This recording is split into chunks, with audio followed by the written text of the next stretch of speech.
Halo anak-anak, bertemu kembali bersama Miss Maria. Pada kali ini sebelum kita mulai pelajaran, Miss akan mengingatkan kembali di mana di masa pandemi virus corona saat ini kita harus menjaga kebersihan dan kesehatan tubuh kita. Yaitu salah satunya adalah jangan lupa menggunakan masker saat kalian melakukan aktivitas di luar rumah ya. Mari kita belajar kembali, yaitu tentang tema 2, subtema 3, pembelajaran 3 dan 4. Tujuan pembelajaran. Yang pertama, siswa dapat menandai informasi pada teks yang dibaca dan menceritakan kembali isi teks. Yang kedua, siswa diharap memiliki tanggung jawab terhadap sampah dan mengetahui akibat tidak adanya tanggung jawab dalam masyarakat. Kemudian, yang ketiga yaitu siswa dapat menghargai kegiatan ekonomi orang lain. Mari kita bersama-sama membaca teks modul halaman 54 yang berjudul Sampah. Sampah adalah barang atau benda yang tidak digunakan lagi. Dari sifatnya, sampah dibagi menjadi dua jenis, yaitu sampah organik dan sampah anorganik. Sampah organik adalah sampah yang membusuk, contohnya adalah sisa makanan.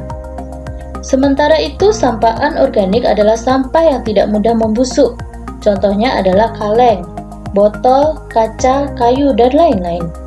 Sampah yang dibiarkan akan menimbulkan bau yang tidak sedap sehingga mencemari udara. Sampah yang membusuk dapat mengundang lalat yang dapat menimbulkan bibit penyakit.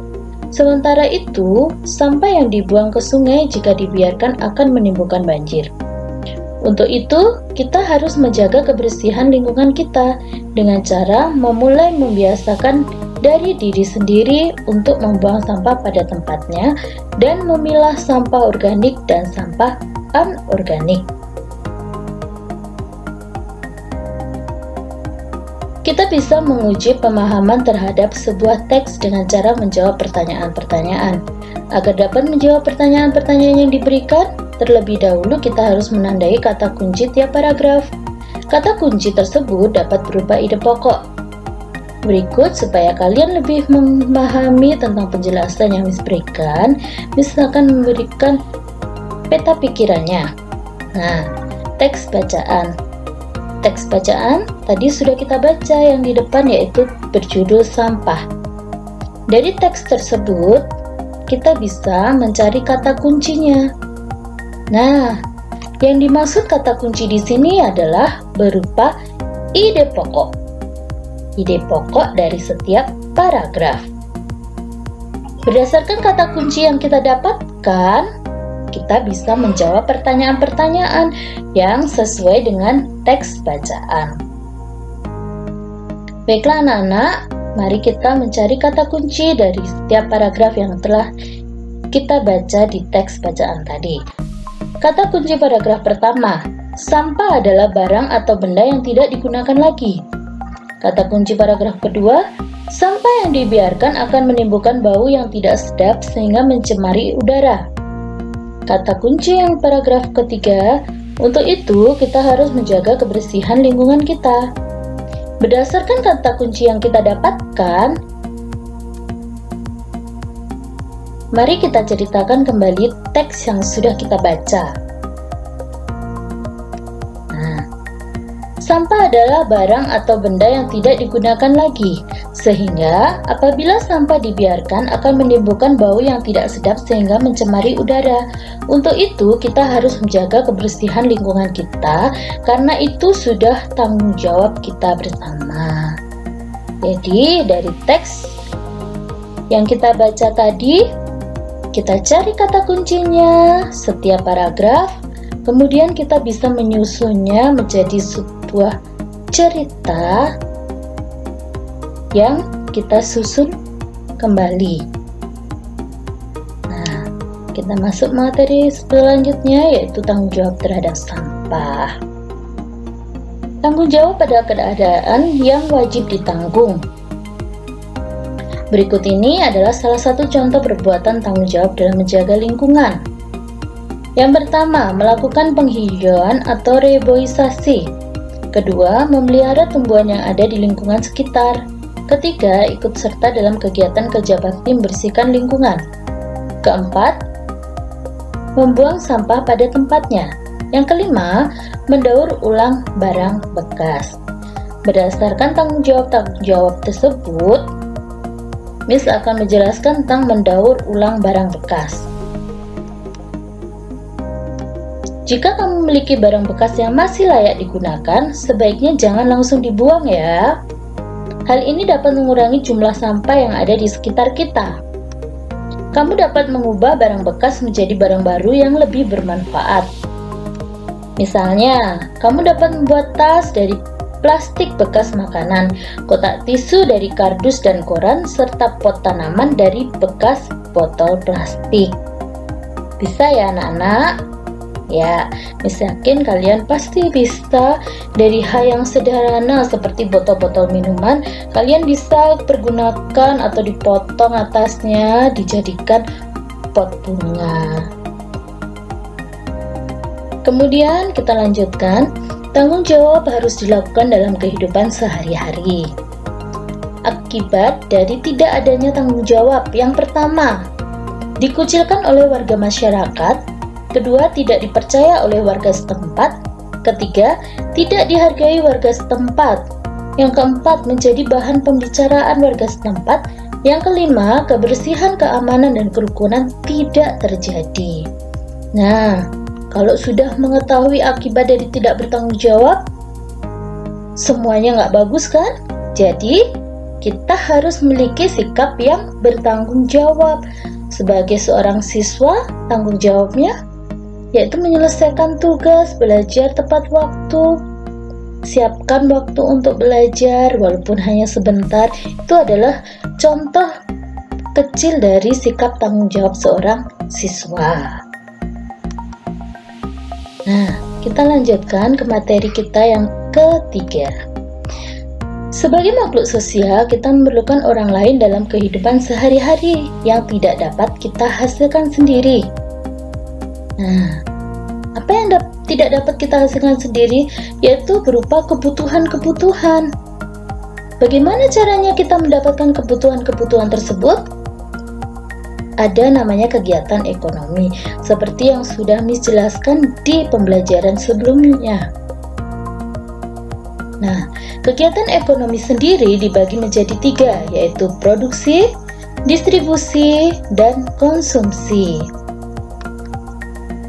Contoh dari kegiatan ekonomi yang dilakukan oleh manusia.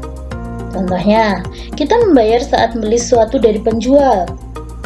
Yang sekarang sedang trennya yaitu kita membayar ongkos kirim saat memesan sesuatu secara online. Kita lanjutkan. Hubungan antara pertumbuhan ekonomi dan kesejahteraan masyarakat. Pertumbuhan ekonomi merupakan proses perkembangan perekonomian suatu negara. Pertumbuhan ekonomi sangat penting karena dapat meningkatkan kesejahteraan penduduk suatu negara. Berikut ini merupakan peran ekonomi dalam meningkatkan kesejahteraan masyarakat. Yang pertama, menciptakan lapangan pekerjaan baru. Yang kedua, mengurangi pengangguran dan tindak kriminal. Yang ketiga, meningkatkan pendapatan nasional. Dan yang keempat, melancarkan kegiatan ekonomi masyarakat. Dari kegiatan ekonomi yang sudah kita pelajari, yaitu pentingnya menghargai usaha orang lain. Bagaimana ya caranya? Yang pertama, tidak merendahkan usaha orang lain. Yang kedua, tidak mengganggu usaha orang lain. Yang ketiga, tidak merasa iri terhadap keberhasilan orang lain. Keempat, bersaing secara sehat. Dan yang kelima, membantu orang lain. Baiklah anak-anak, inilah penjelasan bagaimana menghargai kegiatan usaha ekonomi orang lain. Patut kita ketahui bahwa kegiatan ekonomi itu saling berhubungan, ya. Setiap orang akan melakukan kegiatan ekonomi untuk memenuhi kebutuhan hidup. Kegiatan ekonomi yang dilakukan setiap orang melibatkan orang lain. Pada kegiatan produksi, tenaga kerja dimaksudkan untuk memperlancar kegiatan produksi. Tenaga kerja akan memperoleh balas jasa dari produsen berupa upah atau gaji. Barang hasil produksi akan disalurkan kepada konsumen oleh distributor. Dari kegiatan penyaluran barang tersebut, distributor akan memperoleh keuntungan. Distributor adalah pihak yang mengkonsumsi barang dan jasa.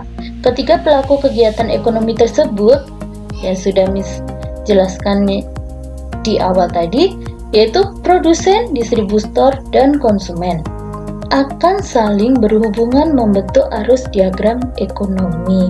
Jadi, kegiatan ekonomi tersebut antara satu dengan yang lainnya tidak bisa dipisahkan antara produksi, distribusi, dan konsumsi. Karena dari hubungan tersebut akan muncul sikap-sikap bagaimana menghargai usaha orang lain. Seperti contohnya, kalau anak-anak mau membeli sesuatu, kita harus membayarnya. Tidak boleh asal ngambil saja, ya. Nah, itulah anak-anak materi yang dapat Miss sampaikan pada pembelajaran kali ini. Miss mempunyai tugas buat kalian, di mana yang Miss jelaskan yaitu pembelajaran 3 dan 4. Jadi Miss memiliki 2 tugas yang harus kalian selesaikan. Yang pertama halaman 55. Kalian buka halaman 55 tentang keterampilan kinerja praktik. Kalian bisa di sana baca di sana apa perintahnya, kemudian kirimkan foto kalian saat melakukan tanggung jawab menjaga lingkungan. 1 foto saja, 1 orang 1 foto. Kemudian untuk pembelajaran 4, kalian buka buku kalian halaman 57.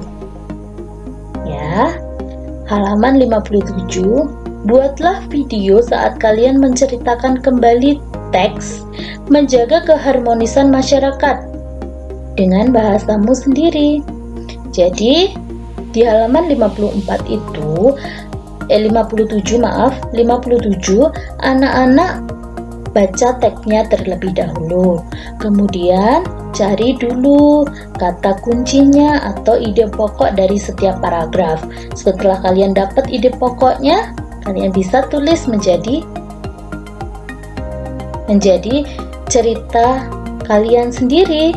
Bisa kalian tambahkan kata hubungnya atau kalian kurangi kata-kata yang tidak sesuai bagi kalian, asalkan maksud dari teks tersebut tidak hilang, ya. Paham kan anak-anak? Jadi tidak perlu menulis. Tugas kalian yang pertama adalah foto, yang kedua adalah video. Kirimkan yang kelas 5A ke Mr. Yohan, 5B ke Miss Maria ya. Tugas ini bisa kalian selesaikan di rumah. Baiklah anak-anak, terima kasih atas perhatiannya dalam menyimak materi yang sudah Miss sampaikan.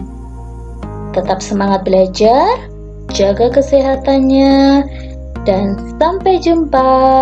Dah.